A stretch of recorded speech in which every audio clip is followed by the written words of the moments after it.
Saudara Nur Fajriansyah, terpilihlah saudara Nur Fajriansyah melawan kota kosong. Mereka menangis dan bergembira. Saya nggak tahu apa yang mereka gembirakan. Yang pasti yang dia lawan adalah. Assalamualaikum warahmatullahi wabarakatuh.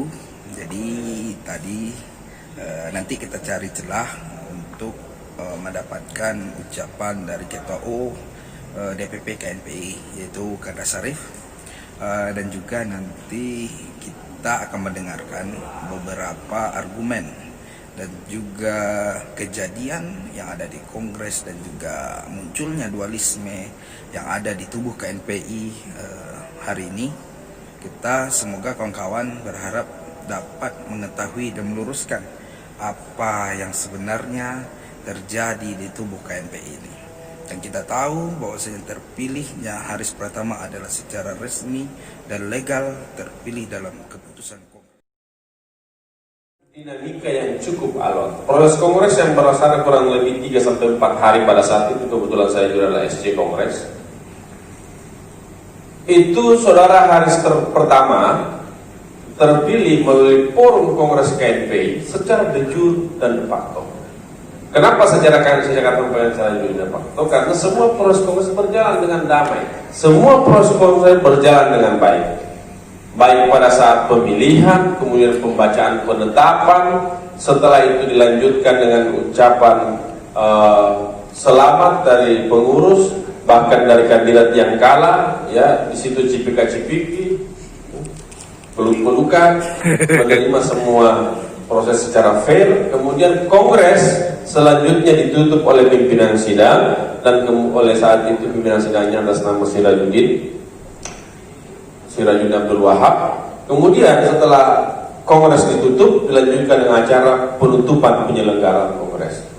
Ditutup penyelenggaraan Kongres itu pukul 9 pagi itu, ditutup oleh Ketua DPR menyampaikan sambutan. Kemudian setelah Ketua DPR menyampaikan sambutan, Ketua terpilih menyampaikan sambutan dan menutup seluruh rangkaian Kongres.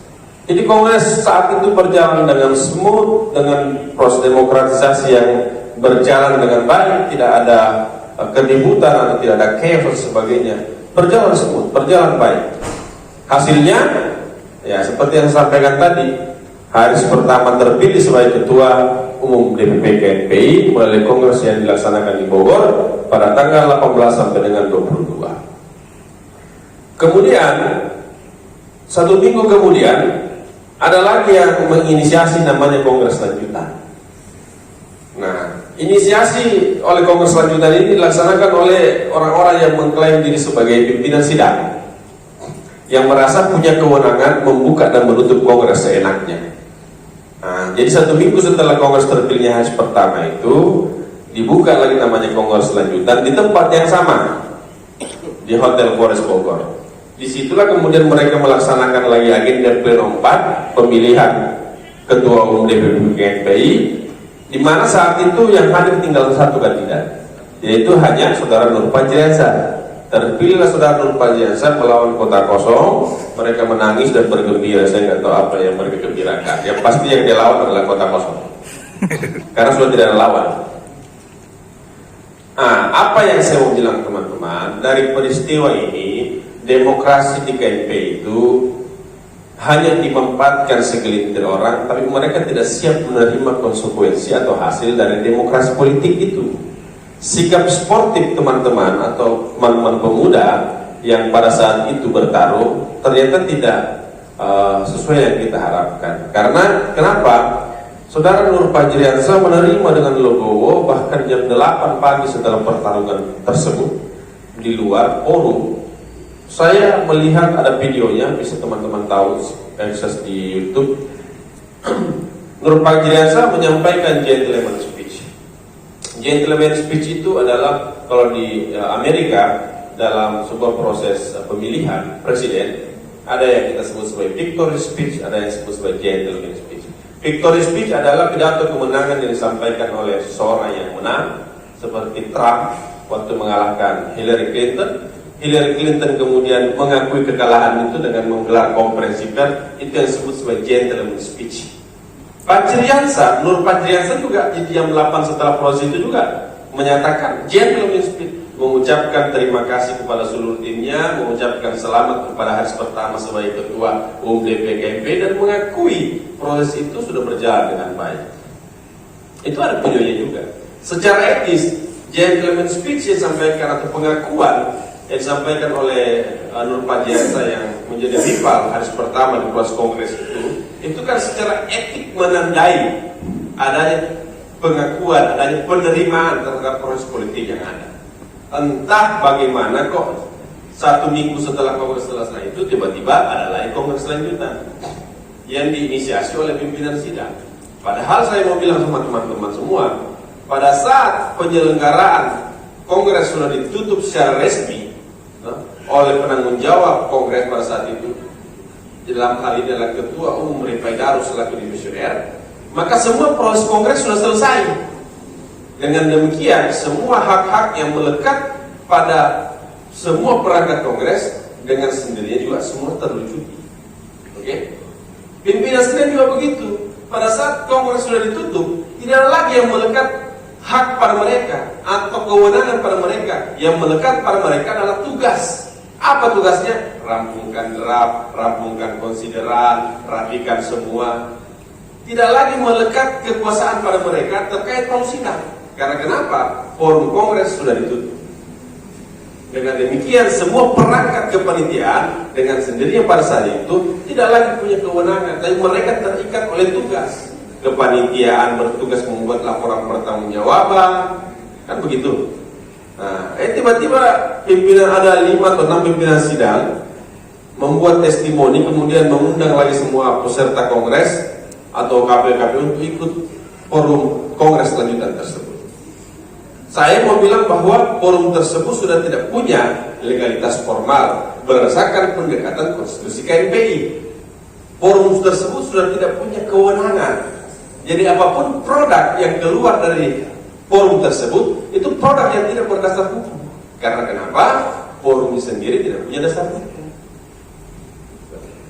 Nah, itu yang terjadi teman-teman sekalian.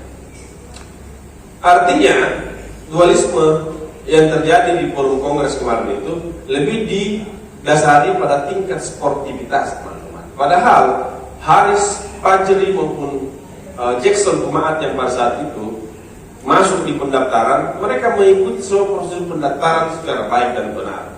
Mereka menandatangani deklarasi siap menang siap kalah. Tapi pada akhirnya tidak semua orang bisa menerima kenyataan, dan itulah yang terjadi. Ketika mereka tidak menerima kenyataan, mereka membentuk sesuatu yang lain. Dan fenomena ini, kalau kemudian fenomena seperti ini, mentalitas pemuda, jiwa sportivitas dan jiwa kesatria teman-teman pemuda tidak ada, maka yakin dan pasti KNP di mana saja terlalu gampang untuk kita pecah belah. Karena kenapa? Asal ada yang tidak setuju, buat lagi KNP. Asal ada yang tidak setuju, buat lagi ini. Itu terlalu gampang. Padahal sebenarnya rentan memang KNP itu dipecah belah, rentan sekali. Tetapi itu kan menyangkut kesadaran kita sebagai anak-anak muda yang punya wadah yang mempersatukan kita, berinteraksi dalam satu wadah di mana background kita beda. Ada profesinya yang beda, ada latar belakang pendidikannya beda, ada latar belakang agamanya beda. Bisa berhimpun di KNP itu kan sesuatu yang luar biasa. Kekayaan yang harus dijaga begitu. Karena KNP itu saya sampaikan bahwa itu KNP itu seperti kawah candra di muka. KNP itu sebagai wadah untuk menempa mentalitas pemuda. Tidak hanya untuk kepentingan leadership di masa yang akan datang, tetapi betul-betul menciptakan laboratorium manusia yang unggul. Tidak hanya secara kompetensi, tetapi juga secara leadership, kemudian secara sosial. Karena kenapa? Banyak orang unggul secara kompetensi, tapi kan dia betul-betul bisa berinteraksi dengan masyarakat. Mereka proper, mereka profesional di balik media, tapi kan belum tentu mereka mampu berinteraksi dengan masyarakat secara langsung. KNPI adalah laboratorium untuk itu. Itu wadah yang harus kita pertahankan karena kekayaan proses yang ada di dalamnya. Itu banyak orang yang tidak pahami. Saya mau sampaikan bahwa dulu entitas KNP itu menjadi satu variabel yang sangat berharga secara leadership pada tingkatan nasional. Hampir semua mantan ketua umum KNPI itu sudah pasti jadi Menpora. Kalau nggak jadi Menpora, anggota DPR. Anda bisa lihat, ada David Bulu, ada Kosmos Batubara, ada Akbar Tanjung. Doli Kurnia, ada Amir Samsudin, ada Cahyo Kumolo, ada siapa lagi yang Menpora, Adi Aksadau. Ya kan? Karena kenapa? KNP itu memang dulu dibuat sebagai satu mekanisme untuk melatih dan memilih para pemuda-pemuda terbaik dan pesan-pesan untuk KNPI Kampar, kepemimpinan Anggi dan juga kawan-kawan yang lain gimana Kanda?